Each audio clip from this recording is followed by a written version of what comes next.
Avianca y esta tripulación le damos la bienvenida al Aeropuerto Internacional Jorge Chávez.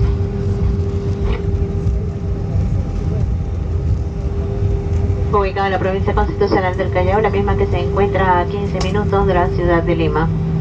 Por su seguridad y en atención a las regulaciones, deben permanecer sentados con el cinturón de seguridad abrochado. Los portaequipajes deben permanecer cerrados hasta que el avión se detenga en el sitio de parqueo y la señal del cinturón sea apagada. A partir de ese momento pueden hacer uso de los aparatos electrónicos sin restricción alguna. Nuestro personal en el aeropuerto queda a su disposición para asistirle en sus conexiones y recibo de equipajes. No olvide sus objetos personales a bordo. Para nosotros fue un placer atenderles. Esperamos servirles en su vuelo de regreso o próximos viajes.